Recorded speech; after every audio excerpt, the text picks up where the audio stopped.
भारत के भौतिक प्रदेश आज अपन करेंगे इस वीडियो में। पिछली वीडियो में अपन ने करा था भारत का सामान्य परिचय। भारत के भौतिक प्रदेश। भारत में भूगर्भिक संरचना से संबंधित विविधता पाई जाती है, जिसके कारण भारत में उच्चावच से संबंधित विविधता भी पाई जाती है। जैसे पर्वत 10.5%, पहाड़ियाँ 18.6%, पठार 27.7%, मैदान 43.2%। विभिन्न उच्चावच परिस्थितियों के आधार पर भारत को कुछ भौतिक प्रदेशों में विभाजित किया जाता है। उत्तरी हिमालय पर्वतीय प्रदेश, उत्तर तथा उत्तर पूर्वी पर्वतमाला, उत्तरी मैदानी प्रदेश, प्रायद्वीपीय पठारी प्रदेश, तटवर्ती मैदानी प्रदेश, द्वीपीय समूह प्रदेश, भारतीय मरुस्थल। ये इनके साइन है जिस हिसाब से इंडिकेट किया हुआ है मैप में, ठीक है। प्राकृतिक प्रदेश 4, हिमालय, मैदानी प्रदेश, प्रायद्वीपीय प्रदेश, तटवर्ती मैदान व द्वीप। भूगर्भिक विभाजन 3, हिमालय तथा अन्य पर्वत, मैदानी प्रदेश, प्रायद्वीपीय प्रदेश। पहला है हिमालय पर्वतीय प्रदेश, उत्तर तथा उत्तर पूर्वी पर्वतमाला। यह पर्वतीय प्रदेश उत्तर पश्चिम से उत्तर पूर्व की ओर एक चाप के रूप में 5 लाख वर्ग किलोमीटर क्षेत्र में विस्तृत है। इस प्रदेश का विस्तार 74 डिग्री ईस्ट पूर्व से 96 डिग्री पूर्व ईस्ट तक लगभग 22 डिग्री देशांतरीय दूरी में स्थित है। इस क्षेत्र का प्रमुख पर्वत हिमालय है, जिसका निर्माण तृतीय काल टर्सरी काल में हुआ था। हिमालय इंडो ऑस्ट्रेलियन तथा यूरेशियन प्लेट के अभिसरण से एवं टेथिस सागर के अवसादों के वलन के कारण निर्मित हुआ नवीन वलित पर्वत है। कोबर का भूसन्नति का सिद्धांत। कोबर के अनुसार भूसन्नति पर्वतों का पालना होती है। भूसन्नति लंबे, सकरे, छिछले, कम गहरे सागर को कहा जाता है। भूसन्नति के दोनों ओर स्थित भूभागों को अग्रदेश कहते हैं। वर्तमान से 7 करोड़ वर्ष पूर्व हिमालय के स्थान टेथिस भूसन्नति स्थित थी तथा जिसके एक और अंगारा लैंड तथा दूसरी ओर गोंडवाना लैंड नामक अग्रदेश स्थित थे। अग्रदेशों से आने वाली नदियों ने भूसन्नति में अवसादों का निक्षेपण किया, जिससे भूसन्नति का तल भारी होकर धंसने लगा। अतः अग्रदेश से संपीड़न बल लगाना प्रारंभ हो गया। इस बल के कारण भूसन्नति के अवसादों का वलन हुआ, जिससे भूसन्नति के किनारों पर पर्वत बने तथा मध्य पिंड वलन से अप्रभावित रह गया, जिससे पठार का निर्माण हुआ। ये अग्रदेश, ये फोरलैंड, ये मतलब बीच में से गड्ढा हो जाता है और ऊपर की साइड दोनों साइड से पहाड़ बन जाते हैं। वलन, मध्यपिंड, हिमालय, कनुसूल, शान, तिब्बत का पठार बना, पर्वत निर्माण की प्रक्रिया होती है। हिमालय पर्वतीय प्रदेश। भौगोलिक विभाजन ट्रांस हिमालय, मुख्य हिमालय, पूर्वांचल। प्रादेशिक विभाजन कश्मीर हिमालय, कुमाऊं हिमालय, नेपाल हिमालय, असम हिमालय। भौगोलिक विभाजन ट्रांस हिमालय, ये ट्रांस ऊपर वाला, लद्दाख प्लस तिब्बत, वृष्टि छाया क्षेत्र बीच का, ट्रांस हिमालय ये, मुख्य हिमालय ये रहे, पूर्वांचल ये रहा, ठीक है। यह हिमालय पर्वतीय प्रदेश का सबसे उत्तरी भाग है। यह मुख्यतः लद्दाख तथा तिब्बत में स्थित है। ट्रांस हिमालय मुख्य हिमालय के वृष्टि छाया क्षेत्र में स्थित है, अतः यहाँ शुष्क परिस्थितियां पाई जाती हैं। इस क्षेत्र में वनस्पति का अभाव पाया जाता है। ट्रांस हिमालय पश्चिम से पूर्व तक 1000 किलोमीटर दूरी में स्थित है। इसकी चौड़ाई 250 किलोमीटर तथा औसत ऊंचाई 4000 मीटर है। ट्रांस हिमालय में 3 प्रमुख श्रेणियां सम्मिलित है: काराकोरम श्रेणी, लद्दाख श्रेणी, जांस्कर श्रेणी, ठीक है। ये देख लेना मैप पे। पहली है काराकोरम श्रेणी, कृष्णागिरी, उच्च एशिया की रीढ़ की हड्डी, बैकबोन ऑफ हाई एशिया। यह ट्रांस हिमालय की सबसे उत्तरी श्रेणी है। यह ट्रांस हिमालय की सबसे ऊंची श्रेणी है। इस श्रेणी की सर्वोच्च ऊंची चोटी K2 गॉडविन ऑस्टिन 8611 मीटर है। K2 विश्व की दूसरी सबसे ऊंची तथा भारत की सबसे ऊंची चोटी है। अन्य चोटियां हैं गसेरब्रुम, ब्रॉड, मसेरब्रुम, तेरम कागड़ी, गोल्डन थ्रोन। इस श्रेणी में बहुत से हिमनद पाए जाते हैं। उदाहरण सियाचिन सबसे ऊंची युद्ध भूमि, बतुरा, हिस्पर, रेमो, बाल्तोरो, बियाफो हिमनद। सियाचिन हिमनद से नुब्रा नदी का उद्गम होता है। रेमो हिमनद से श्योक नदी का उद्गम होता है। इस श्रेणी में काराकोरम एवं अघिल दर्रा भारत तथा चीन के मध्य स्थित है। नुब्रा घाटी, सियाचिन हिमनद नुब्रा नदी घाटी में स्थित है। नुब्रा घाटी 3 भुजाओं वाली घाटी है जो नुब्रा तथा श्योक नदी संगम स्थल पर स्थित है। यह घाटी काराकोरम तथा लद्दाख श्रेणी के बीच वृष्टि छाया क्षेत्र में स्थित है, अतः यहाँ शुष्क परिस्थितियां पाई जाती हैं। यहाँ वनस्पति का विकास कम होता है। इस घाटी में 2 कुबड़ वाले बैक्टीरियन ऊंट पाए जाते हैं। इस घाटी का पुराना नाम डुमरा अर्थ फूलों वाली घाटी था। लद्दाख श्रेणी यह ट्रांस हिमालय की दूसरी प्रमुख श्रेणी है। इस श्रेणी को तिब्बत में कैलाश पर्वत के नाम से जाना जाता है। इस श्रेणी की सर्वोच्च ऊंची चोटी स्टोक कांगड़ी 6153 मीटर है। लद्दाख का पठार 4800 मीटर स्थित है। यह भारत का सबसे ऊंचा पठार है। इस पठारी क्षेत्र में ठंडी मरुस्थलीय परिस्थितियां पाई जाती हैं। लद्दाख श्रेणी में खारदुंगला दर्रा स्थित है। यह दर्रा श्योक तथा नुब्रा नदी घाटी को सिंधु नदी घाटी से जोड़ता है। लद्दाख श्रेणी के दक्षिण में मानसरोवर झील स्थित है। रकापोसी चोटी 7788 मीटर। यह विश्व की सबसे तीव्र ढाल वाली चोटी है। यह चोटी हार्मोस श्रेणी में स्थित है, जो काराकोरम श्रेणी का भाग मानी जाती है। जांस्कर श्रेणी यह श्रेणी सुरु नदी से कर्णाली नदी के बीच विस्तृत है। इस श्रेणी की सर्वोच्च चोटी कामेट 7756 मीटर है, उत्तराखंड और तिब्बत के बॉर्डर पर। जांस्कर तथा लद्दाख श्रेणी के बीच सिंधु नदी घाटी स्थित है। जांस्कर श्रेणी में फोतू ला दर्रा स्थित है। यह दर्रा श्रीनगर लेह मार्ग पर स्थित है। मुख्य हिमालय ये मुख्य हिमालय हो गया, वृहद हिमालय, मध्य हिमालय और ये शिवालिक रेंज। यह हिमालय पर्वतीय प्रदेश का दूसरा प्रमुख भाग है। मुख्य हिमालय पश्चिम में सिंधु से पूर्व में ब्रह्मपुत्र नदी तक लगभग 2400 से 2500 किलोमीटर की दूरी में विस्तृत है। मुख्य हिमालय की चौड़ाई पश्चिम में 400 किलोमीटर तथा पूर्व में 150 किलोमीटर है। मुख्य हिमालय के दोनों ओर अक्ष संघीय मोड़ सिंटेक्सियल मोड़ स्थित है। हिमालय का उत्तरी ढाल बराबर मंद नतोदर या अवतल ढाल, दक्षिणी ढाल तीव्र उन्नतोदर या उत्तल ढाल। इसलिए उत्तरी ढाल पर हिमनद अधिक पाए जाते हैं तथा दक्षिणी ढाल पर वनस्पति का विकास अधिक होता है। पश्चिमी हिमालय की हिमरेखा लगभग 5500 मीटर, पूर्वी हिमालय की हिमरेखा लगभग 4500 मीटर। क्योंकि पूर्वी हिमालय में अधिक वर्षा प्राप्त होती है, पश्चिमी हिमालय की ऊंचाई क्रमिक रूप धीरे धीरे बढ़ती है। पूर्वी हिमालय की ऊंचाई एकाएक बढ़ती है, जिसके कारण पूर्वी हिमालय की चोटियां मैदान से दिखती हैं तथा पश्चिमी हिमालय की चोटियां मैदानों से नहीं दिखती। मुख्य हिमालय में 3 श्रेणियां सम्मिलित हैं: वृहद हिमालय, मध्य हिमालय, शिवालिक हिमालय। वृहद हिमालय महान हिमालय, केंद्रीय अक्षीय श्रेणी, आंतरिक हिमालय, ये इसका रोड मैप है। नंगा पर्वत हिमाद्री श्रेणी नेपाल व चीन की सीमा पर। नेपाल में सागरमाथा, चीन में चोमोलुंगमा, नामचा बरवा चीन में। माउंट एवरेस्ट 2848 से 86 मीटर, औसत चौड़ाई 25 किलोमीटर, लंबाई 2400 से 2500 किलोमीटर। नंगा पर्वत नुनुकुन, Bandarpunch, Chaukhamba, Nanda Devi, Trishul, Nandakot, Api, Dhaulagiri, Annapurna, Manaslu, Cho Oyu, Gaurishankar, Mount Everest, Makalu, Kanchenjunga, Pauhunri, Jomolhari, Kangto. यह श्रेणी नंगा पर्वत से नामचा बरवा तक विस्तृत है। इस श्रेणी का कोर ग्रेनाइट चट्टानों से बना है। वृहद हिमालय में पूर्वी भाग में ऊंचाई में विविधता अधिक पाई जाती है। वृहद हिमालय का वलन असीमित है। इसकी ऊंचाई 6100 मीटर है तथा औसत चौड़ाई 25 किलोमीटर है। यह विश्व की सर्वोच्च श्रेणी है। अधिक ऊंचाई के कारण यह श्रेणी पूरे वर्ष बर्फ से ढकी रहती है, अतः इसे हिमाद्री भी कहते हैं। इस श्रेणी में विश्व की सर्वोच्च चोटी माउंट एवरेस्ट स्थित है, 8848 मीटर ऊंचाई। माउंट एवरेस्ट को नेपाल में सागरमाथा तथा चीन तिब्बत में चोमोलुंगमा कहते हैं।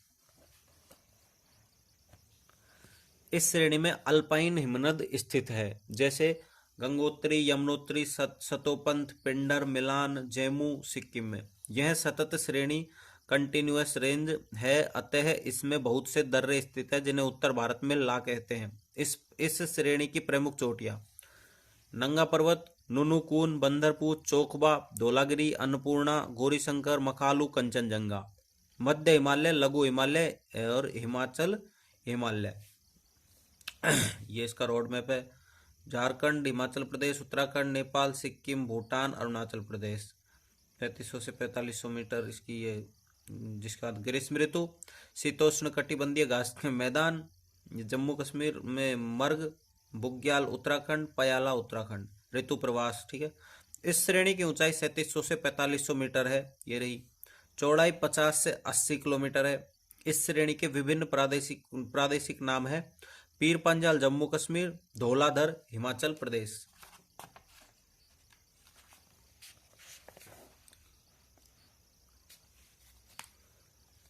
Mussoorie Nag Tibba Uttarakhand, Mahabharat Nepal, डोकिया Sikkim, black mountain Bhutan.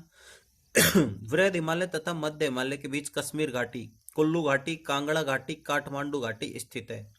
ग्रीष्म ऋतु के दौरान इस श्रेणी क्षेत्र में शीतोष्ण कटिबंधीय घास के मैदानों का विकास होता है, जिन्हें जम्मू कश्मीर में मर्ग तथा उत्तराखंड में बुग्याल पयार कहते हैं। इन घास के मैदानों का उपयोग स्थानीय समुदाय पशुओं को चराने के लिए करते हैं। मध्य हिमालय वाले क्षेत्र में कुछ जनजातियां एवं स्थानीय समुदाय रहते हैं, जैसे गुर्जर बकरवाल जम्मू कश्मीर, भोटिया यूके और सिक्किम, लेप्चा सिक्किम। यह समुदाय ऋतु प्रवास करते हैं। यहाँ बहुत से पर्यटन स्थल स्थित हैं, दैट इज मसूरी, कुल्लू मनाली, नैनीताल। ऋतु प्रवास: जब ऋतु में परिवर्तन होने पर स्थानीय समुदाय चारे तथा जल की खोज में अपने पशुओं के साथ एक स्थान से दूसरे स्थान तक प्रवास करते हैं, तो उसे ऋतु प्रवास कहते हैं। दैट इज कश्मीर में गुर्जर तथा बकरवाल ऋतु प्रवास करते हैं। करेवा: कश्मीर घाटी में पाई जाने वाली झील, नदी, हिमनद के अवसादों को करेवा कहते हैं। इसका निर्माण चतुर्थ कल्प में प्लेस्टोसीन युग में हुआ था। ये अवसाद अत्यधिक उपजाऊ होते हैं। इनका उपयोग केसर की खेती के लिए किया जाता है। कश्मीर में जाफरान केसर का उत्पादन किया जाता है। अब आती है शिवालिक। शिवालिक की ये रोड मैप हो गया। चावल की खेती होती है 10 से 50 किलोमीटर ये लंबी है, जिसके बाद में 50 से 1500 मीटर, 900 से 1100 मीटर मैक्सिमम एरिया में। फिर चावल की खेती, द्वार चाय की खेती, ठीक है। इसे बाह्य हिमालय भी कहते हैं। यह मुख्य हिमालय की सबसे नवीनतम श्रेणी है। इस श्रेणी का निर्माण वृहद हिमालय से आने वाली नदियों द्वारा लाए गए अवसादों से होता है। इस श्रेणी की ऊंचाई अधिकतम भागों में 900 से 1100 मीटर है। इस श्रेणी की चौड़ाई 10 से 50 किलोमीटर है। चौड़ाई ये है ना। इस श्रेणी के विभिन्न प्रादेशिक नाम है: जम्मू पहाड़ियां जम्मू कश्मीर में,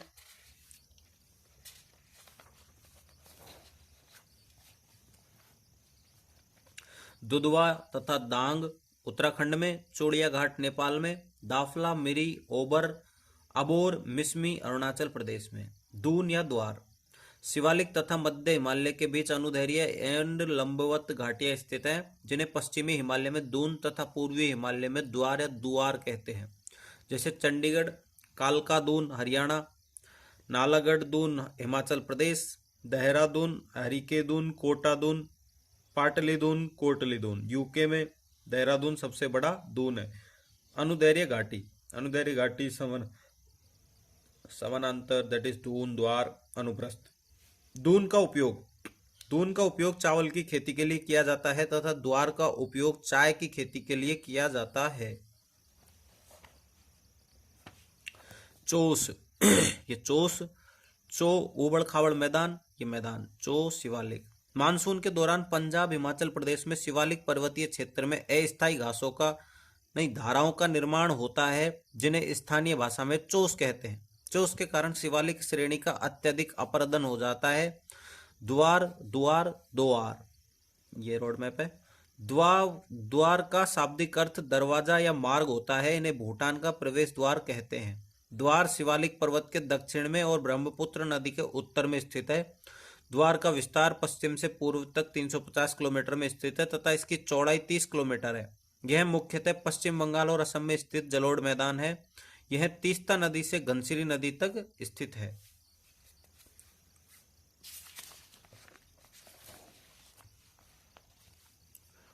सनकोश नदी इसे दो भागों में विभाजित करती है: पश्चिम द्वार, पूर्वी द्वार। द्वार का उपयोग चाय की खेती के लिए किया जाता है। एग्जाम्पल अलीपुर द्वार, निहांग द्वार। थर्ड है पूर्वांचल का रोड मैप है। उत्तर पूर्वी राज्यों में उत्तर से दक्षिण की ओर विस्तृत पहाड़ियों को पूर्वांचल कहते हैं। इन पहाड़ियों का निर्माण इंडो ऑस्ट्रेलियन तथा बर्मा प्लेट के अभिसरण से हुआ है। इन पहाड़ियों का निर्माण बालू पत्थर से हुआ है। इस क्षेत्र में भारी वर्षा प्राप्त होती है, अतः यहाँ उच्च जैव विविधता पाई जाती है। यह विश्व के 36 जैव विविधता हॉटस्पॉट तप्त स्थल में सम्मिलित है। नागा पहाड़िया की सबसे ऊंची चोटी सारामती है, जो पूर्वांचल की भी सर्वोच्च चोटी है। मीजो पहाड़ियों की सर्वोच्च चोटी ब्लू माउंटेन है, जिसे फांगपुई कहते हैं। पटकाई बूम अरुणाचल प्रदेश। गारो, खासी, जयंती पहाड़ी, मिकिर पहाड़ी। बराइल पहाड़ियां नागा पहाड़ियां तथा मणिपुर पहाड़ियों को अलग करती है। मिजोरम को मोलेसिस बेसिन कहते हैं, क्योंकि यह मृदुल असंगठित चट्टानों से बना है।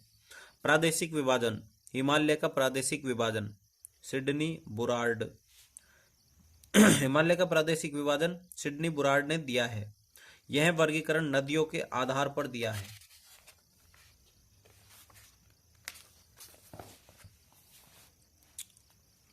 कश्मीर पंजाब हिमालय। यह सिंधु नदी से सतलज नदी के बीच 560 किलोमीटर की दूरी में विस्तृत है। इस भाग की सर्वोच्च चोटी नंगा पर्वत 8126 किलोमीटर है। जांस्कर, पीर पांजाल तथा धौलाधर यहाँ की प्रमुख श्रेणियां हैं। चरार ए शरीफ, वैष्णो देवी तथा अमरनाथ यहाँ के प्रमुख धार्मिक स्थल हैं। कुमाऊं हिमालय। हिमालय का यह भाग सतलज से काली नदी के बीच 320 किलोमीटर दूरी में विस्तृत है। इस भाग की सर्वोच्च चोटी नंदा देवी 7817 किलोमीटर है। हिमालय के इस भाग में बहुत सी ऊंची चोटियां स्थित है, जैसे केदारनाथ, बद्रीनाथ, कामेट, त्रिशूल। इस भाग में बहुत से हिमनद स्थित है, जैसे गंगोत्री, यमुनोत्री, सतोपंत, पिंडर, मिलाम आदि। इन हिमनदों से भारत का प्रमुख नदियों का उद्गम होता है। यहाँ बहुत से धार्मिक स्थल स्थित हैं, जैसे गंगोत्री, यमुनोत्री, केदारनाथ, बद्रीनाथ तथा हेमकुंड साहिब आदि। अब आता है नेपाल हिमालय। हिमालय का यह भाग काली से तीस्ता नदी के बीच 800 किलोमीटर की दूरी में विस्तृत है। इस भाग में विश्व की सर्वोच्च चोटी माउंट एवरेस्ट स्थित है।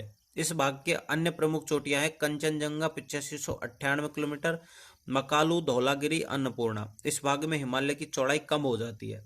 असम हिमालय। हिमालय का यह भाग तीस्ता से दिहांग नदी के बीच 720 किलोमीटर की दूरी में विस्तृत है। इस भाग की सर्वोच्च चोटी नामचा बरवा चीन है। यहाँ की अन्य प्रमुख चोटियां कांगटो एवं पोहुनरी। कांगटो अरुणाचल प्रदेश चीन, पोहुनरी सिक्किम चीन। मोनापा जनजाति निवास करती है।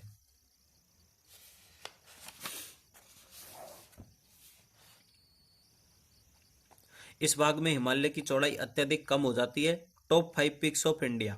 K2 पीओके में 8611 metre, Kanchenjunga 8586 metre, Nanga Parbat 8126 metre, Nanda Devi 7817 metre, Rakaposhi 7788 metre, Kamet 7756 metre. K2 Bharat की सर्वोच्च चोटी है। कंचनजंगा अविवादित भारत में स्थित सर्वोच्च चोटी है। नंदा देवी अविवादित क्षेत्र एवं पूर्ण रूप से भारत में स्थित सर्वोच्च चोटी है। गढ़वाल तथा कुमाऊं हिमालय। गढ़वाल, कुमाऊं। गढ़वाल हिमालय। इस भाग में नंदा देवी चोटी स्थित है। यहाँ पोंटा साहिब, हेमकुंड साहिब, केदारनाथ, बद्रीनाथ जैसे धार्मिक स्थल स्थित हैं। इस क्षेत्र में राजाजी राष्ट्रीय उद्यान, फूलों की घाटी, नंदा देवी जैव आरक्षित क्षेत्र स्थित है। देहरादून तथा हरिद्वार भी इसी क्षेत्र में स्थित है। कुमाऊं हिमालय। यह उत्तराखंड के दक्षिण पूर्वी भाग में स्थित है। इस भाग में नंदकोट तथा त्रिशूल चोटियां स्थित हैं। इस भाग में नैनीताल, भीमताल झील स्थित है। जिम कार्बेट, रामगंगा राष्ट्रीय उद्यान यहाँ स्थित है। दार्जिलिंग सिक्किम हिमालय। यह भाग सिक्किम और पश्चिम बंगाल में स्थित है। यहाँ कंचनजंगा तथा पोहुनरी चोटियां स्थित है। दार्जिलिंग तथा टाइगर पहाड़ियां भी यहाँ स्थित है। यहाँ स्थित जैमू हिमनद से तीस्ता नदी निकलती है। यहाँ पूरे वर्ष वर्षा प्राप्त होती है। यह क्षेत्र चाय की खेती के लिए विख्यात है। हिमालय की श्रेणियों के बीच स्थित प्रमुख भ्रंश ट्रांस हिमालय, वृद्ध हिमालय, मध्य Himalaya, Shivalik Himalaya, ITCZ, MCT, MBT, MFT। ITCZ Indus Tsangpo suture zone, Sindhu Tsangpo suture zone, trans Himalaya तथा मुख्य हिमालय के बीच। MCT मुख्य केंद्रीय भ्रंश, वृद्ध हिमालय और मध्य हिमालय के बीच। MBT मुख्य सीमांत भ्रंश, मध्य हिमालय और शिवालिक के बीच। MFT मुख्य अग्र भ्रंश, हिमालयन फ्रंट फॉल्ट, शिवालिक तथा विशाल मैदान के बीच। हिमालय के प्रमुख दर्रे, ये प्री प्लस मेंस में है। श्रीनगर के दर्रे, बुर्जिला दर्रा। यह दर्रा श्रीनगर को गिलगिट पीओके से जोड़ता है। यह दर्रा सुरक्षा की दृष्टि से संवेदनशील है। जोजिला दर्रा श्रीनगर लेह मार्ग पर स्थित। इस दर्रे से NH1D गुजरता है। अब आता है पीर पांजाल दर्रा। यह दर्रा श्रीनगर को पीओके से जोड़ता है। यह दर्रा सुरक्षा की दृष्टि से संवेदनशील है। बनिहाल दर्रा, यह दर्रा श्रीनगर को जम्मू से जोड़ता है। जवाहर सुरंग इसी दर्रे से गुजरती है। NH1A भी इसी दर्रे से गुजरता है। बी है हिमाचल प्रदेश के दर्रे। थांग लांगला, यह हिमाचल प्रदेश तथा लेह के बीच स्थित है। बारालाचा दर्रा लाहौल स्पीति हिमाचल प्रदेश व लेह को जोड़ता है। रोहतांग दर्रा कुल्लू घाटी को लाहौल स्पीति हिमाचल प्रदेश से जोड़ता है। अटल सुरंग इसी दर्रे में स्थित है। सिपकीला दर्रा, यह दर्रा हिमाचल प्रदेश तथा तिब्बत के बीच स्थित है। इस दर्रे का निर्माण सतलज नदी द्वारा किया गया है, अतः यह प्राकृतिक दर्रा है। सतलज नदी इसी दर्रे से भारत में प्रवेश करती है।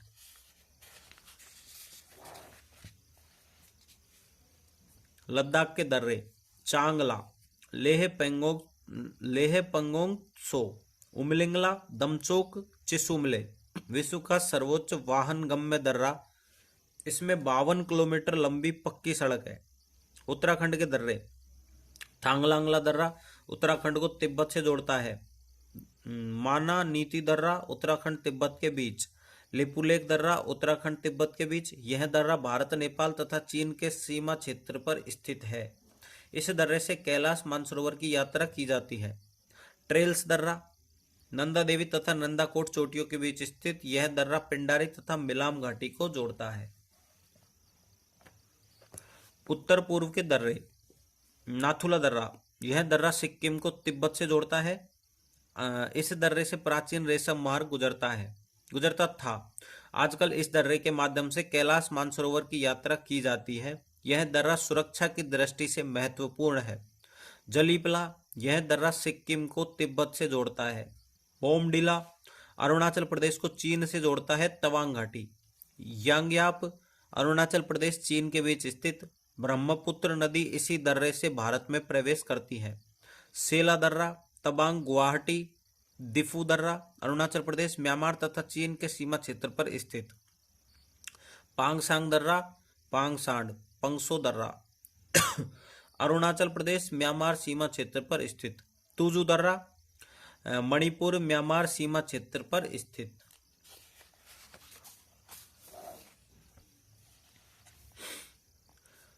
हिमालय के महत्व। महाकवि कालिदास ने हिमालय को पर्वतों का राजा एवं देवताओं का निवास स्थान बताया है। हिमालय पर्वत की भौतिक रचना, स्थिति, विस्तार, संरचना आदि देश के लिए बड़ी ही महत्वपूर्ण और उपयोगी है, क्योंकि ये देश के उत्तर पूर्व में प्राकृतिक सीमा बनाते हैं। उत्तर में प्रहरी के रूप में इनकी अवस्थिति के कारण देश को पारंपरिक रूप से बाहरी आक्रमणों से सुरक्षित माना जाता रहा है। वैसे आधुनिक तकनीकी उपलब्धियों के कारण अब ये उतने अभेद नहीं रहे हैं, अतः हमें अपनी उत्तरी व पूर्वी सीमाओं की सुरक्षा के प्रति भी पहले की अपेक्षा अधिक सजग रहना पड़ता है। यह उच्च पर्वतीय दीवार उत्तर की ओर से आने वाली ठंडी ध्रुवीय हवाओं से भारत की रक्षा करती है। उत्तर से आने वाली ठंडी ध्रुवीय हवाओं के रुक जाने के कारण ही भारत की मौसमी परिस्थितियों में स्थिरता रहती है। ये दक्षिण से आने वाली मानसूनी हवाओं को हिमालय से परे उत्तर की ओर जाने से रोकता है। इससे इन आर्द्र पवनों का लाभ भारत को मिलता है। हिम का पिघला हुआ जल प्राप्त होने के कारण यहाँ से नित्यवाही नदियाँ निकलती हैं, जिनसे गंगा सिंधु के विस्तृत मैदानों में सिंचाई की जाती है। इनमें पाए जाने वाले जलप्रपात जल विद्युत के महत्वपूर्ण स्रोत हैं। इनसे निकलने वाली नदियों द्वारा बहाकर लाई गई बारीक कांप मिट्टी के जमा कर देने से गंगा सतलज के विशाल समतल व उपजाऊ मैदान बने हैं, जो भारत के लिए आर्थिक दृष्टि से अत्यंत महत्वपूर्ण है। यही नहीं, ये नदियां प्रतिवर्ष मिट्टी की नई परत बिछाकर इन मैदानों के उपजाऊपन का प्राकृतिक रूप से नवीनीकरण करती रहती हैं। यहाँ विभिन्न ऊंचाइयों पर जलवायु संबंधी भिन्नताओं के कारण विभिन्न प्रकार के वनस्पतियां, लकड़ी, कंदमूल, फल, गोंद, लाख, औषधियां व जड़ी बूटियां इत्यादि मिलती हैं। वनों से प्राप्त कच्चे पदार्थों पर देश के कई उद्योग धंधे आधारित हैं। विशाल वन संपदा के कारण यहाँ विभिन्न प्रकार के वन्य जीव जैसे शेर, चीते, भालू, हाथी, सांबर, हिरन, तेंदुए, बंदर आदि मिलते हैं। पहाड़ी ढालों पर केसर, चाय, आलू, फलों आदि की कृषि होती है तथा पशुचारण होता है। हिमालय की विशिष्ट संरचना के कारण यहाँ विभिन्न प्रकार के खनिज भंडारण उपलब्ध हैं। यहाँ तेलीय शैल के कारण खनिज तेल पाए जाने की संभावनाएं भी हैं। अनेक प्राकृतिक झीलों, स्वास्थ्यवर्धक एवं मनोरम स्थानों के कारण इसका पर्यटक महत्व है। शिमला, मसूरी, नैनीताल, भीमताल, मरुणताल, रानीखेत, अल्मोड़ा, कसोली, चंबा, कुल्लू, मुक्तेश्वर, अमरनाथ, भुवाली, शेषनाथ, पहलगांव, गुलमर्ग, सोनमर्ग, कालिम्पोंग आदि स्थानों को बड़ी संख्या में स्वदेशी व विदेशी पर्यटक जाते हैं। हिमालय पर्वतारोहण की दृष्टि से भी महत्वपूर्ण है। यहाँ के गठीले शरीर वाले साहसी युवक भारतीय सेना में योगदान करते हैं। उपयुक्त भौतिक महत्ता के अतिरिक्त हिमालय का पौराणिक दृष्टि से आध्यात्मिक महत्व भी है। यहाँ देवताओं का वास माना जाता है। बद्रीनाथ, केदारनाथ आदि अनेक प्रमुख तीर्थ स्थल यहाँ स्थित है। स्वयंभूनाथ, तवांग, हेमिस, ध्यागबोचे आदि प्रसिद्ध बौद्ध मठ भी यहाँ है।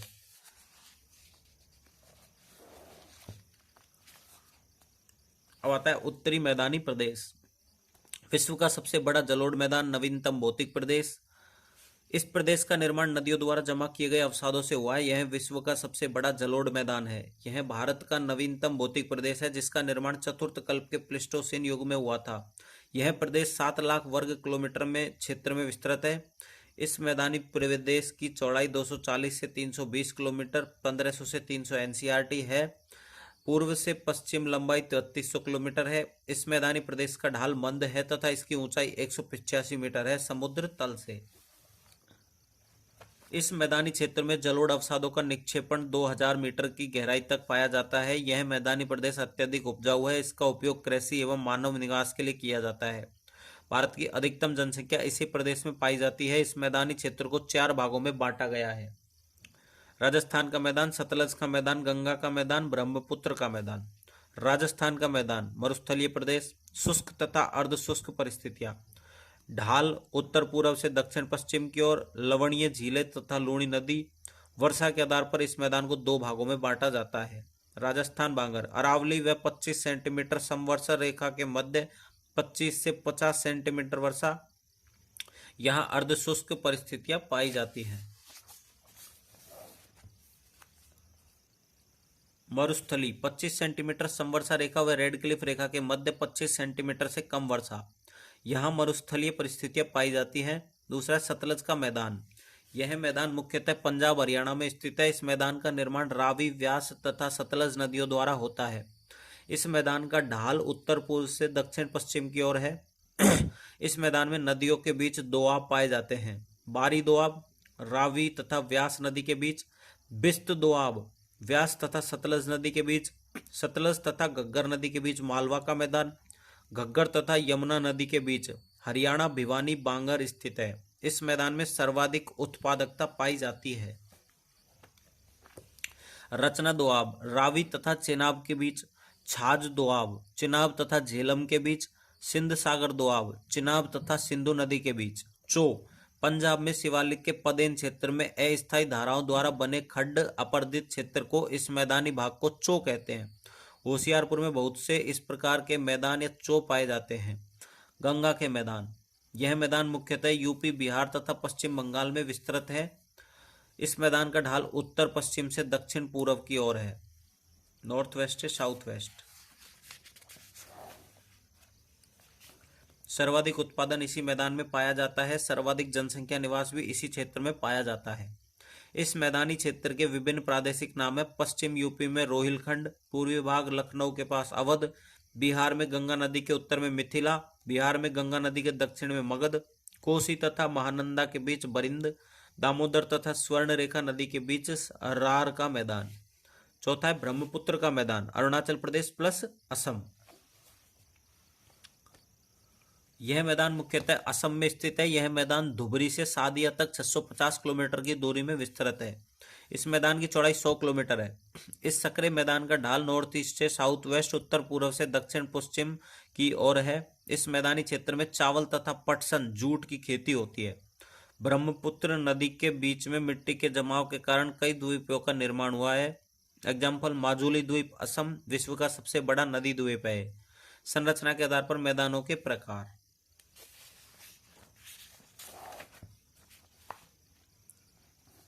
बाबर पर्वतों के पदेन क्षेत्र में स्थित बड़े अवसादों से बना मैदान भाबर कहलाता है। यह मैदान 8 से 15 किलोमीटर चौड़ा होता है। इस मैदान में बड़े अवसादों के नीचे से नदी बहकर जाती है, अतः नदी सतह पर अदृश्य हो जाती है। यह मैदान कृषि के लिए उपयोगी नहीं है। तराई भाबर के आगे 15 से 30 किलोमीटर चौड़ाई में विस्तृत मैदान को तराई कहते हैं। इस क्षेत्र में नदी के जल का अनियमित प्रवाह होता है, अतः नदी का जल पुनः सतह पर दिखाई देने लगता है। तराई क्षेत्र में गहन वनस्पति तथा विविध वन्य जीव पाए जाते हैं। पंजाब तथा उत्तर प्रदेश में तराई क्षेत्र का उपयोग कृषि के लिए किया जाता है। खादर नदी के बाढ़ के मैदान में नए जलोढ़ अवसादों से बने मैदान को खादर कहते हैं। पंजाब में इन्हें बैठ कहा जाता है। यह अत्यधिक उपजाऊ मैदान है। इन मैदानों में अत्यधिक उत्पादकता पाई जाती है। बांगर भांगर पुराने जलोढ़ अवसादों से बने मैदान को बांगर कहते हैं। बांगर क्षेत्र में कैल्शियम के पिंड पाए जाते हैं, जिन्हें कंकर कहते हैं। पंजाब में बांगर क्षेत्र को दाया कहा जाता है। यह उपजाऊ मैदान है। इस मैदान में सर्वाधिक उत्पादन पाया जाता है। बांगर के दो क्षेत्रीय प्रकार है, बूढ़ बारिंद मैदान। बूढ़ बांगर क्षेत्र में अधिक अपर्दन के कारण ऊपर की ओर मुलायम मिट्टी नष्ट हो जाती है तथा पीछे कंकर युक्त भूमि बचती है, जिसे बूढ़ कहते हैं। बारिंद मैदान बंगाल के डेल्टाई क्षेत्र में स्थित। डेल्टा के मैदान डेल्टा प्रदेश। नदी समुद्र में गिरने से पहले बहुत सी धाराओं में विभाजित हो जाती है तथा अवसादों का जमाव करती है तथा अवसादों का निक्षेपण करती है, जिससे डेल्टा का निर्माण होता है। भारत में गंगा ब्रह्मपुत्र डेल्टा का थोड़ा सा विस्तार है, जिसे सुंदरवन डेल्टा कहते हैं। डेल्टा क्षेत्र में पाई जाने वाली उच्च भूमि को चार या चर कहते हैं तथा डेल्टा क्षेत्र में पाई जाने वाली निम्न भूमि को बील कहते हैं।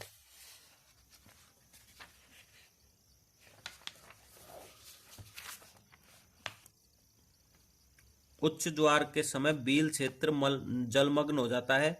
बील क्षेत्र का उपयोग पटसन जूट धोने के लिए किया जाता है।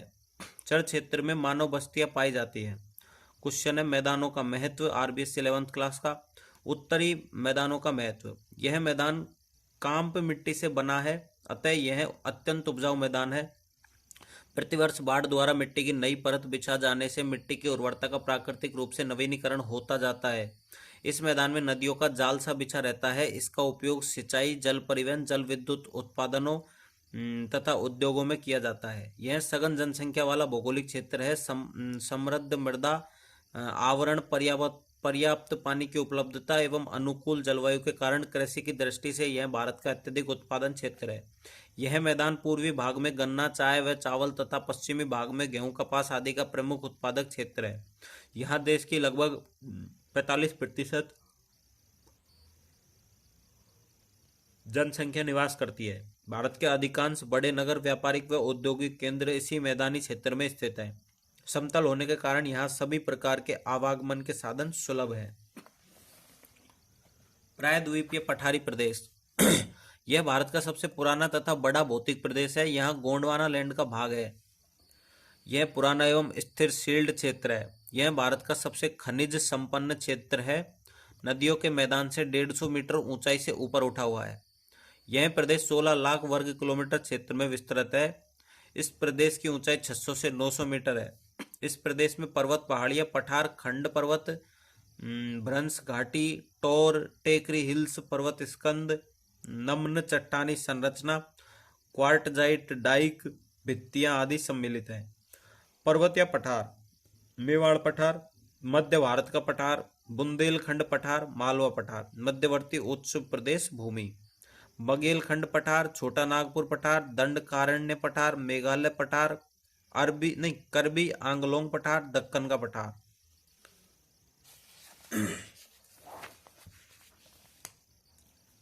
मध्यवर्ती उच्च भूमि। अरावली तथा विंध्याचल पर्वत के बीच स्थित पठारी भाग को मध्यवर्ती उच्च भूमि कहते हैं। इस क्षेत्र का सामान्य ढाल दक्षिण पश्चिम से उत्तर पूर्व है। इस क्षेत्र में यमुना की सहायक नदियां बहती हैं। मध्यवर्ती उच्च भूमि में 4 पठार सम्मिलित हैं। मेवाड़ का पठार। यह पठार अरावली पर्वत के पूर्व में स्थित है। इस पठार पर बनास नदी बहती है। इस पठार का ढाल पश्चिम से पूर्व की ओर है। अब आता है मध्य भारत पठार, एमबीपी। यह पठार मध्य प्रदेश में स्थित है। इस पठार पर चंबल नदी बहती है। चंबल नदी यहाँ बीहड़ का निर्माण करती है। बीहड़ का निर्माण अवनालिका अपर्दन से होता है। इन्हें उत्खात भूमि भी कहते हैं। कुनो तथा माधव राष्ट्रीय उद्यान स्थित है। अब आता है बुंदेलखंड पठार। यह पठार यूपी व एमपी में स्थित है। इस पठारी क्षेत्र में अर्धशुष्क परिस्थितियां पाई जाती हैं। इस पठार पर बेतवा तथा केन नदियां बहती हैं। ये नदियां यहाँ गहरी घाटियों एवं जलप्रपात का निर्माण करती हैं। उत्खात भूमि अवता मालवा का पठार, यह त्रिभुजाकार पठार मध्य प्रदेश में स्थित है। इस पठार का निर्माण लावा से हुआ है, जिसके अपक्ष से यहाँ काली मृदा पाई जाती है। यह पठार कपास की खेती के लिए उपयोगी है। इस पठार की ऊंचाई 300 से 600 मीटर है। सर्वोच्च चोटी है सिगार टॉप 881 मीटर। इस पठार पर चंबल, सिपरा, काली सिंध, पार्वती आदि नदियां बहती हैं। सिपरा नदी के किनारे उज्जैन स्थित है, जहां कुंभ का मेला लगता है। इंदौर तथा भोपाल शहर भी इसी पठार पर स्थित है। इसका निर्माण क्रिटेशियस काल में हुआ। यह दक्कन ट्रैप का भाग है। कर्क रेखा इस पठार से गुजरती है। बघेलखंड पठार, यह पठार एमपी तथा छत्तीसगढ़ में स्थित है।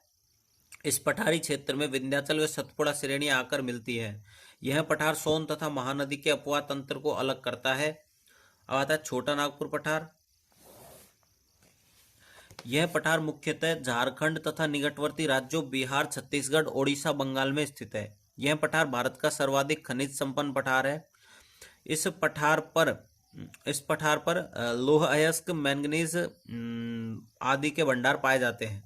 दामोदर नदी इस पठार के मध्य भाग से बहती है तथा इस पठार को 2 भागों में विभाजित करती है। दामोदर नदी घाटी क्षेत्र में कोयले के भंडार पाए जाते हैं, अतः दामोदर घाटी को भारत की रूर घाटी कहते हैं। इस पठार की औसत ऊंचाई 700 मीटर है। इसकी सर्वोच्च चोटी पारसनाथ संवेद शिखर है।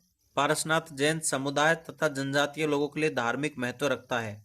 इस पठार से बहुत सी नदियों का उद्गम होता है, जैसे दामोदर नदी, उत्तरी कोयल नदी, बराकर नदी, बोकारो नदी, स्वर्णरेखा तथा शंख। इस पठार का उत्तरी भाग है हजारीबाग तथा कोडरमा पठार कहलाता है। इस पठार का दक्षिणी भाग रांची का पठार कहलाता है। रांची का पठार संप्रदाय मैदान का रूप ले चुका है। इस पठार के पश्चिमी भाग में समतल शिखर वाली उच्च भूमि पहाड़ियां स्थित हैं, जिन्हें स्थानीय भाषा में पाट कहते हैं। इस पाट क्षेत्र का सर्वोच्च पाट नेतरहाट पाट है, 1180 मीटर। छोटा नागपुर की रानी सागवान तथा साल वनस्पति पाई जाती है। मुंडा संथाल जनजातियां यहाँ निवास करती है। छोटा नागपुर पठार अग्र गंभीर का उदाहरण है तीव्र ढाल। 7वां दंडकारण्य पठार, यह पठार मुख्य रूप से छत्तीसगढ़, ओडिशा तथा आंशिक रूप से आंध्र प्रदेश तथा तेलंगाना में स्थित है। छत्तीसगढ़ में इसे बस्तर का पठार तथा ओडिशा में इसे कालाहांडी पठार कहते हैं। बस्तर के पठार पर इंद्रावती नदी बहती है तथा इस पठार पर लौह अयस्क के भंडार पाए जाते हैं। इस पठारी क्षेत्र में लौह अयस्क की विख्यात खान बेलाडिला तथा दल्ली राजहरा है। कालाहांडी पठार पर सबरी तथा सिलेरू नदियां बहती हैं तथा इस पठार पर बॉक्साइट के भंडार पाए जाते हैं। ओडिशा के कालाहांडी, बोलानगिर, कोरापुट जिले बॉक्साइट के लिए विख्यात हैं। गोंड जनजाति यहाँ निवास करती है। मेघालय पठार, यह पठार छोटा नागपुर पठार का ही भाग माना जाता है। यह छोटा नागपुर पठार से मालदा भ्रंश द्वारा अलग होता है।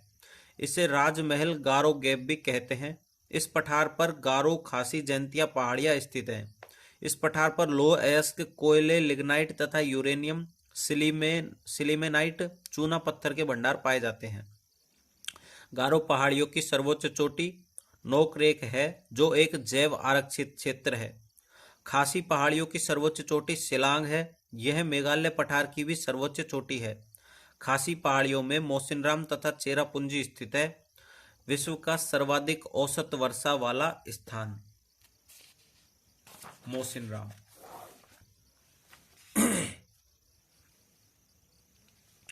चेरापूंजी में अधिक वर्षा के कारण नग्न चट्टानी संरचनाएं पाई जाती है। जैंतिया पहाड़ियों की सर्वोच्च चोटी मरंगछी आवाती है। करबी ओंगलोंग पठार, यह मेघालय पठार का ही विस्तार है। यह पठार असम में स्थित है। इस पठार पर मिकिर तथा रेंगमा पहाड़ियां स्थित हैं। 10th है दक्कन का पठार, यह पठार मुख्यतः महाराष्ट्र, तेलंगाना, आंध्र प्रदेश तथा कर्नाटक में तथा आंशिक रूप से मध्य प्रदेश, छत्तीसगढ़, केरल व तमिलनाडु में स्थित है। यह त्रिभुजाकार पठार है, जिसका निर्माण क्रिटेशियस काल में क्षारीय लवा से हुआ है।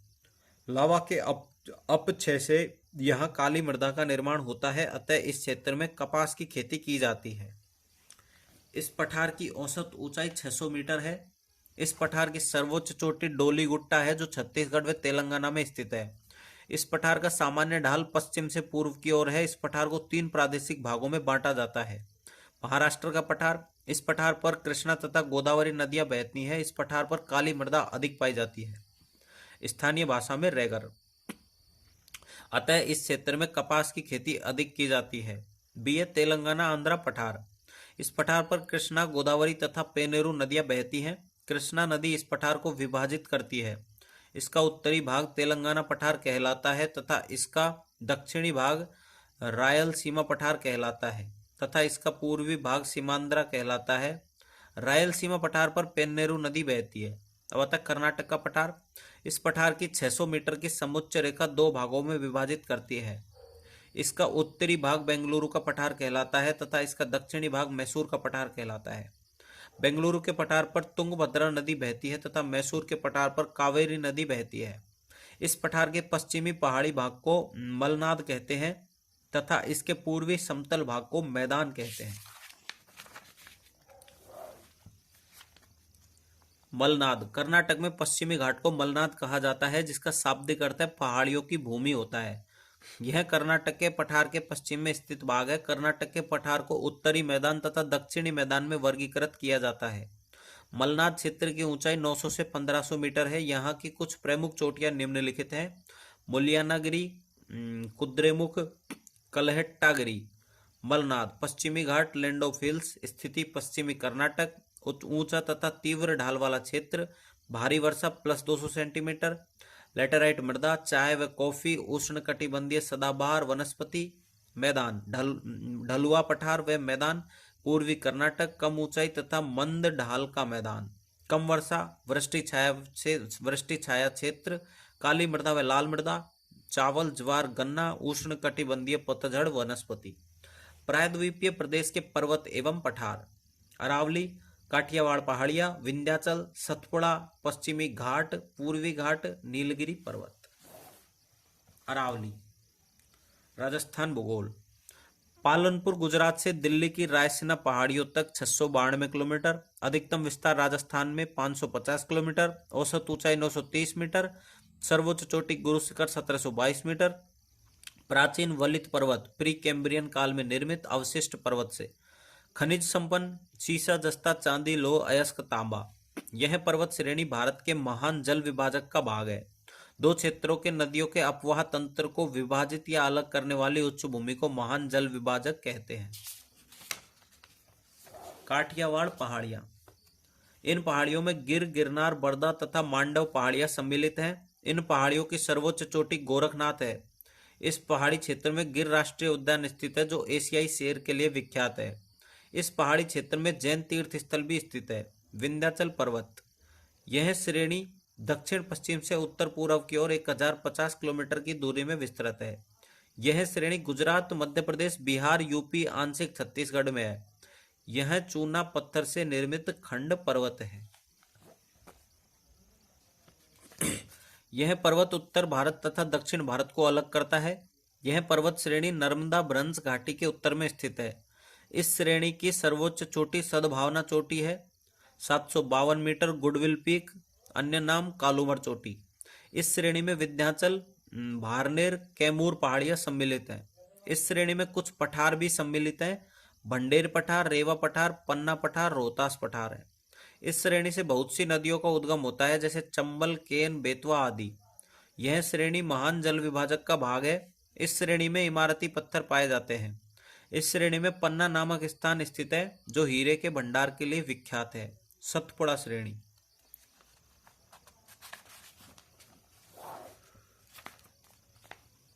सतपुड़ा की चोटियां अरवानी, बरवानी, बीजागढ़, असीरगढ़, कालीभीत, महादेव, मैकाल। यह एक खंड पर्वत है जो बालू पत्थर से निर्मित है। इस श्रेणी में बहुत सी पहाड़ियां सम्मिलित हैं। राजपीपला गुजरात, गोविलगढ़ पश्चिमी मध्य प्रदेश, महादेव मध्य प्रदेश, मैकाल पूर्वी मध्य प्रदेश आदि। यह श्रेणी गुजरात से मध्य प्रदेश छत्तीसगढ़ सीमा क्षेत्र तक 900 किलोमीटर की दूरी तक विस्तृत है। यह श्रेणी नर्मदा भ्रंश घाटी के दक्षिण में तथा तापी भ्रंश घाटी के उत्तर में स्थित है। इस श्रेणी की औसत ऊंचाई 760 मीटर है। इस श्रेणी की सर्वोच्च चोटी धूपगढ़ 1350 मीटर है, जो महादेव पहाड़ियों में स्थित है। महादेव पहाड़ियों में पंचमढ़ी नामक जैव आरक्षित क्षेत्र स्थित है। महादेव पहाड़ियों के दक्षिण में बैतूल का पठार स्थित है। बैतूल के पठार से तापी नदी का उद्गम होता है। मैकाल पहाड़ियों की सबसे ऊंची चोटी धूपगढ़ 1350 मीटर है। अमरकंटक से नर्मदा तथा सोन नदी का उद्गम होता है। पश्चिमी घाट सह्याद्री, औसत ऊंचाई 1200 किलोमीटर।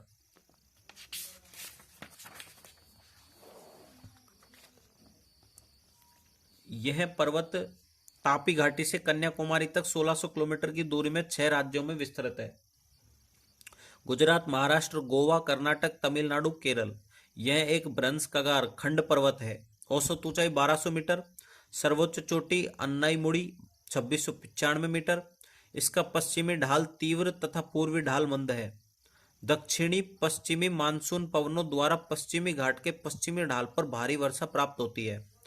इस पर्वतीय क्षेत्र में उष्ण कटिबंधीय सदाबहार वनस्पति पाई जाती है। यहाँ बहुत अधिक जैव विविधता पाई जाती है।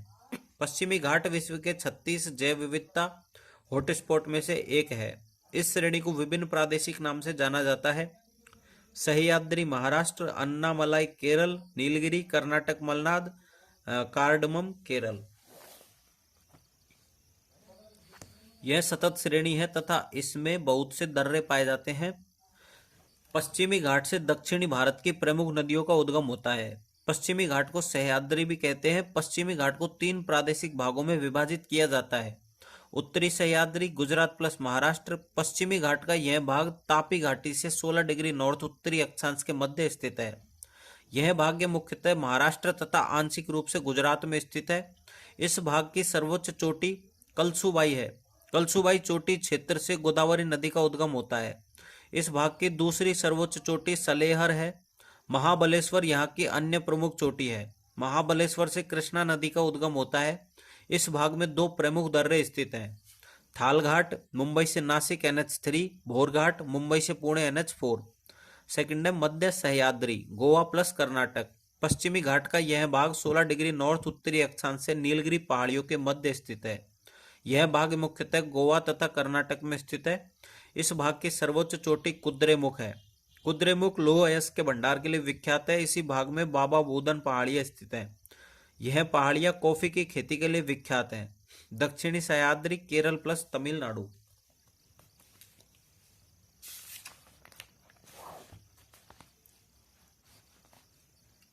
पश्चिमी घाट का यह भाग नीलगिरी पहाड़ियों से कन्याकुमारी के मध्य स्थित है। इस भाग में 3 प्रमुख पहाड़ियां सम्मिलित है। अन्नामलाई पहाड़ियां। इन पहाड़ियों में दक्षिण भारत की सर्वोच्च चोटी अन्नाईमुड़ी 2695 मीटर स्थित है। पश्चिम घाट की भी यहाँ मेसापुलीमाला 2640 मीटर चोटी स्थित है। कार्डमम पहाड़ियाँ, इलायची पहाड़ियाँ। इस पहाड़ी की सबसे ऊंची चोटी अगस्त्यमलाई है। यह एक जैव आरक्षित क्षेत्र भी है। इन पहाड़ियों में मसालों की खेती की जाती है, मुख्यतः इलायची की खेती। पालानी पहाड़ियाँ सर्वोच्च चोटी वदारावू। इन पहाड़ियों में तमिलनाडु का विख्यात पर्वतीय स्थल कोडई कनाल स्थित है। दक्षिणी सह्याद्री के प्रमुख दर्रे पालघाट NH47। यह दर्रा नीलगिरी पहाड़ियों तथा अन्नामलाई पहाड़ियों के मध्य स्थित है। राष्ट्रीय राजमार्ग 47 इसी दर्रे से गुजरता है। यह दर्रा कोच्चि केरल को कोयम्बटूर तमिलनाडु से जोड़ता है। इस दर्रे से मानसून पवनें प्रवेश करती हैं तथा तमिलनाडु में थोड़ी वर्षा करती हैं। पलक्कड़ गैप इसका दूसरा नाम है, जो पश्चिमी घाट का सबसे चौड़ा दर्रा है। सैनकोटा NH49 सेंगगोट्याई दर्रा। यह दर्रा इलायची तथा नागरचोल पहाड़ियों के मध्य स्थित है। NH49 इससे गुजरता है। यह दर्रा तिरुवनंतपुरम केरल को मदुरई तमिलनाडु से जोड़ता है। इस दर्रे से मानसून पवनें प्रवेश करती हैं तथा तमिलनाडु में थोड़ी वर्षा करती हैं। पूर्वी घाट। यह प्राचीन वलित पर्वत महानदी से नीलगिरी पहाड़ियों तक विस्तृत है। यह पर्वत 800 किलोमीटर की दूरी में विस्तृत है। यह मुख्यतः ओडिशा, आंध्र प्रदेश, तमिलनाडु, आंशिक कर्नाटक, तेलंगाना में विस्तृत है। इस पर्वत की औसत ऊंचाई 600 मीटर है। महानदी से गोदावरी नदी के बीच यह श्रेणी सतत है तथा गोदावरी के आगे यह नदियों द्वारा अपरदन के कारण असतत है। इस श्रेणी की सबसे ऊंची चोटी जिंदागाड़ा 1690 मीटर आंध्र प्रदेश है। इस श्रेणी में बहुत सी पहाड़ियां सम्मिलित हैं। नालामल्ला, एरामल्ला, वेलिकोंडा, पालकोंडा, शेषचलम, नागरी, आंध्र प्रदेश।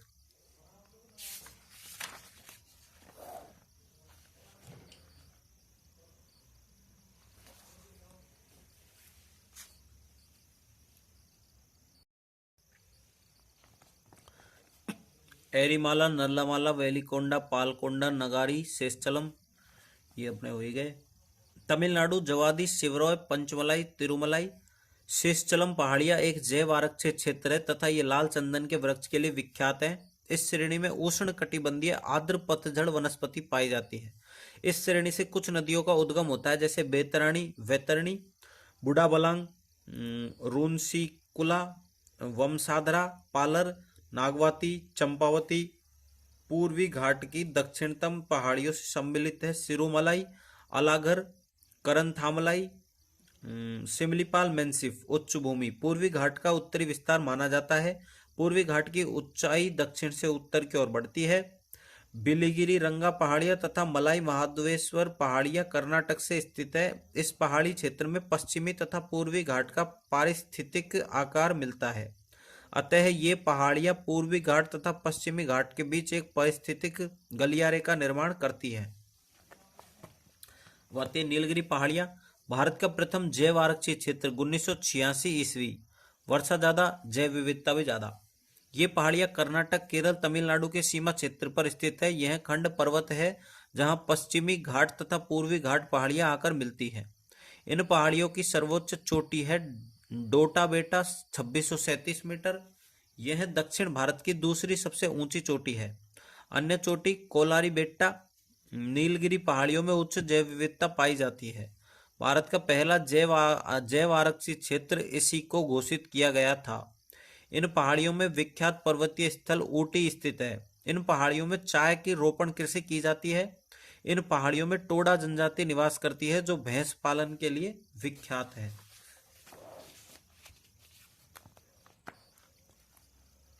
प्रायद्वीपीय पठारी प्रदेश के महत्व। पश्चिमी घाट, यह पर्वत तापी नदी घाटी से कन्याकुमारी तक विस्तृत है।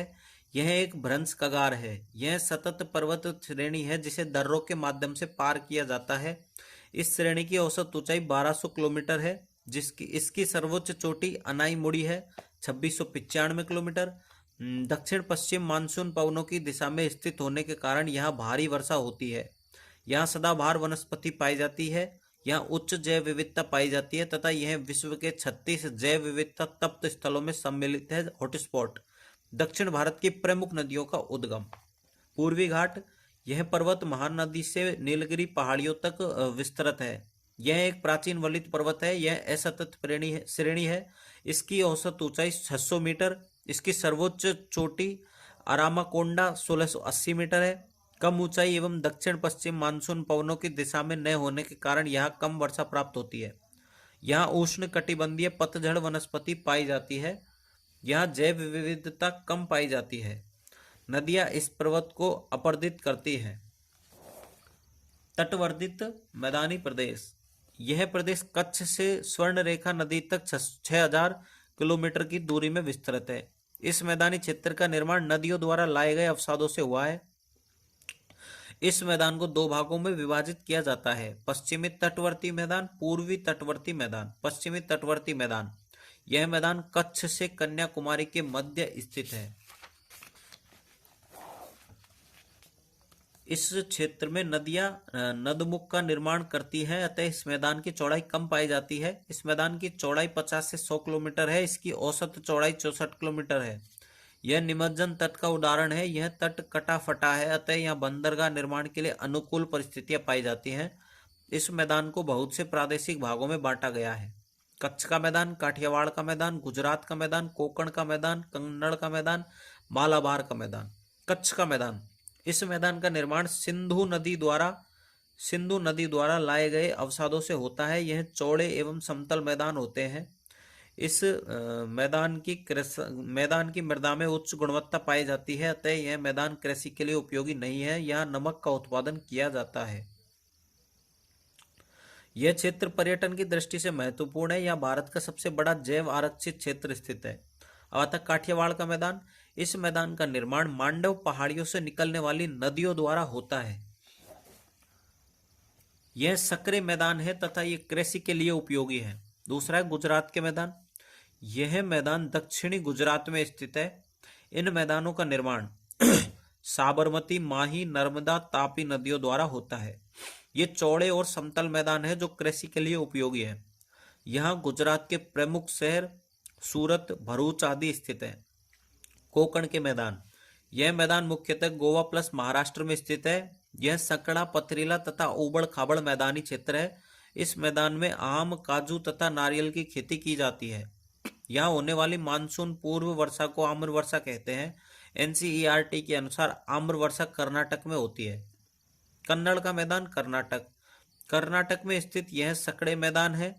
पश्चिमी घाट से गिरने वाली नदियां इस मैदान में जलप्रपात बनाती हैं, जैसे शरावती नदी यहाँ जोगफॉल का निर्माण करती है। जोगफॉल को गैरो सोपा या महात्मा गांधी जलप्रपात भी कहते हैं। इस मैदानी क्षेत्र में होने वाली मानसून पूर्व वर्षा को चेरी ब्लॉसम कहते हैं।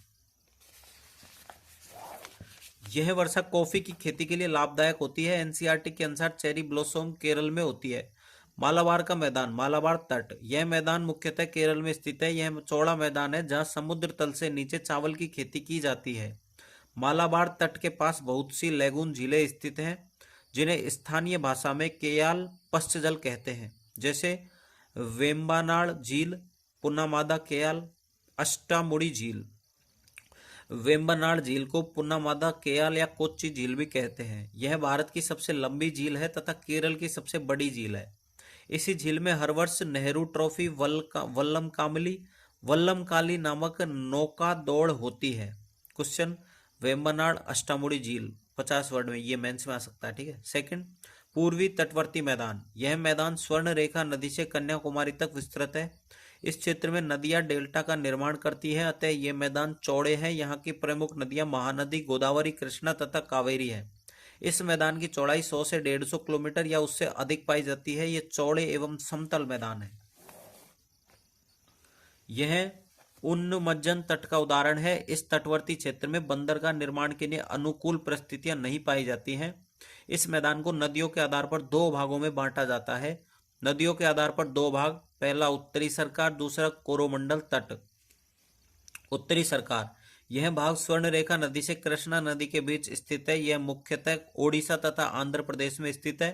कोरोमंडल तट, यह तट कृष्णा नदी से कन्याकुमारी के बीच स्थित है। यह मुख्यतः आंध्र प्रदेश तथा तमिलनाडु में स्थित है।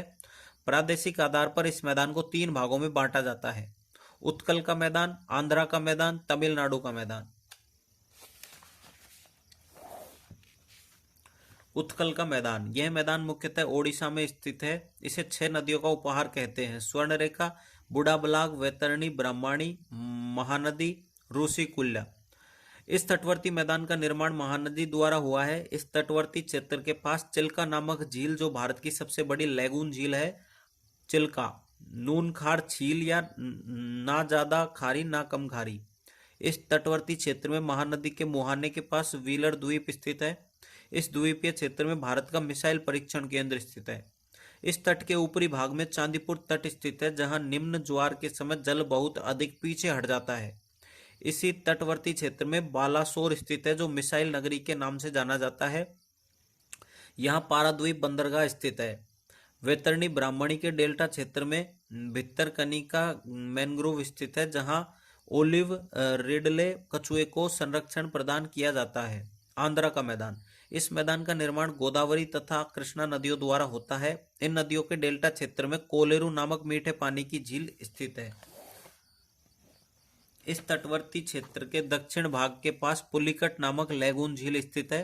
पुलिकट झील में श्री हरिकोटा द्वीप स्थित है, जहां भारत का रॉकेट प्रक्षेपण केंद्र सतीश धवन अंतरिक्ष केंद्र स्थित है। यहाँ विशाखापट्टनम, काकीनाड़ा तथा मछलीपट्टनम बंदरगाह स्थित है। काकीनाड़ा से बकिंगम नहर प्रारंभ होती है। तमिलनाडु का मैदान, इस मैदान का निर्माण कावेरी नदी द्वारा होता है। ये उपजाऊ मैदान है। इस मैदानी क्षेत्र में चावल की खेती की जाती है। इसे दक्षिण भारत का खाद्यान्न का कटोरा भी कहते हैं। इस क्षेत्र में शीत ऋतु के दौरान उत्तर पूर्वी मानसून पवनों द्वारा वर्षा होती है। यहाँ एन्नोर, चेन्नई तथा तुत्तिकोरिन बंदरगाह स्थित है। पश्चिमी तटवर्ती मैदान WCP, यह मैदान कच्छ से कन्याकुमारी के बीच विस्तृत है। पूर्वी तटवर्ती मैदान ECP, यह मैदान स्वर्णरेखा नदी से कन्याकुमारी तक विस्तृत है। इस मैदान का निर्माण साबरमती, माही, नर्मदा तथा तापी जैसी नदियों द्वारा होता है। इस मैदान का निर्माण गोदावरी, कृष्णा, कावेरी, महानदी जैसी नदियों द्वारा होता है। इस क्षेत्र की नदियां नदमुख का निर्माण करती है, अतः इन मैदानों की चौड़ाई कम पाई जाती है। इनकी चौड़ाई 50 से 100 किलोमीटर है। इस क्षेत्र की नदियां डेल्टा का निर्माण करती है, अतः इन मैदानों की चौड़ाई ज्यादा पाई जाती है। इनकी चौड़ाई 100 से 150 किलोमीटर है। ये ऊबड़ खाबड़ एवं पथरीले मैदान है। ये मैदान समतल है। इस मैदानी क्षेत्र में दक्षिण पश्चिम मानसूनी पवनों द्वारा भारी वर्षा प्राप्त होती है। इस मैदानी क्षेत्र में दक्षिण पश्चिम तथा उत्तर पूर्वी मानसूनी पवनों द्वारा सीमित वर्षा प्राप्त होती है। मृदा, इस क्षेत्र में अधिक वर्षा के कारण लेटेराइट मृदा का निर्माण होता है। मृदा, इस क्षेत्र में नदियों के डेल्टा में जलोढ़ मृदा पाई जाती है। इस मैदान में वाणिज्यिक फसलों का उत्पादन किया जाता है, जैसे आम, काजू, नारियल की खेती। इस मैदान में खाद्यान्न फसलों का उत्पादन किया जाता है, जैसे चावल। इस मैदानी क्षेत्र में दक्षिणी भाग में लैगून झीलें पाई जाती हैं। इस मैदान के उत्तरी भाग तथा मध्यवर्ती भाग में लैगून झीलें पाई जाती हैं। इस मैदानी क्षेत्र में बनने वाले जलप्रपात जल विद्युत उत्पादन के लिए उपयोगी हैं। इस समतल मैदान एवं डेल्टा क्षेत्र में नौकायन किया जाता है।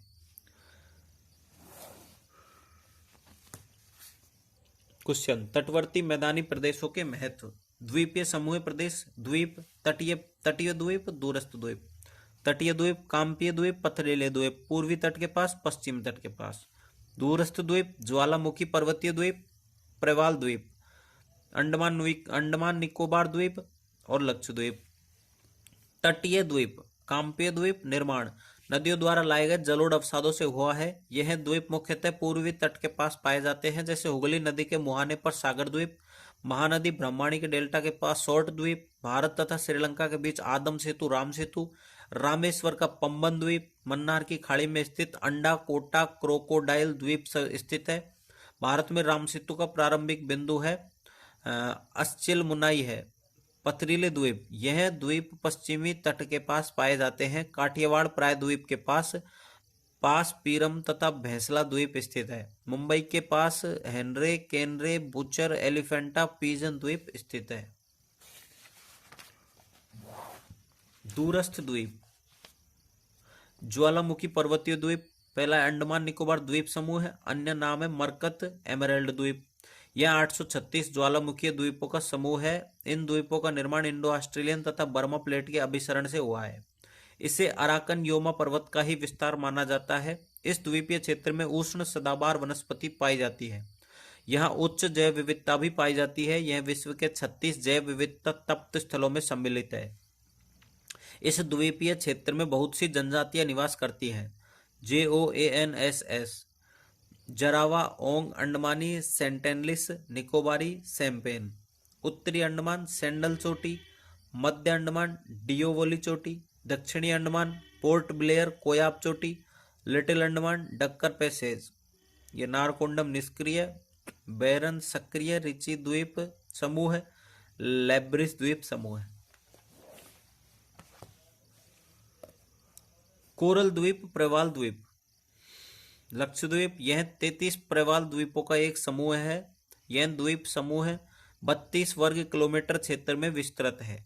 इन द्वीपों में से 10 द्वीपों पर मानव का विकास है। एंड्रोथ मिनिको यहाँ का सबसे बड़ा द्वीप, बित्रा यहाँ का सबसे छोटा द्वीप। पक्षी पित्ती द्वीप पक्षियों के लिए विख्यात है तथा यहाँ पक्षी विहार भी स्थित है। लक्षद्वीप में 3 प्रमुख द्वीप स्थित समूह सम्मिलित है, अमीनदीवी, कन्नानोरे, मिनिकोय। लक्षद्वीप की राजधानी कवरत्ती। लक्षद्वीप के पूर्वी तट पर तूफान निर्मित पुलिन पाए जाते हैं। ये असंगठित गुटिकाओं से बने हैं। यहाँ गोलास्मिकाएं तथा सिगिल पाए जाते हैं।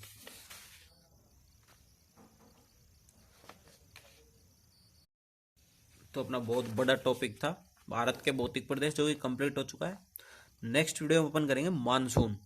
ठीक है, तो लाइक कर देना, चैनल को सब्सक्राइब कर देना जरूर से जरूर।